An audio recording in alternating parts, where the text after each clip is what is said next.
So our today's topic is concept of living and non-living things. So student has brought some living things, some of their pets from home. Valichima, what is this? Rabbit. These are Wally's rabbit.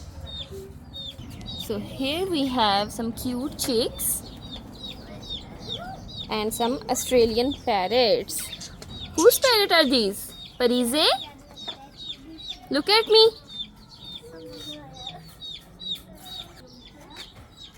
And here is a pigeon, example of living thing. Here comes a beautiful fish of Ayat.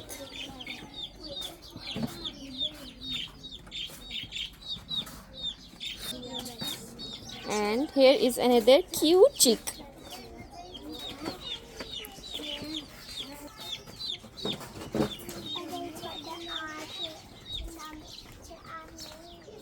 And here are some non-living things and their characteristics, and here are some things that were living once. Here is the goat, living thing, and the calf.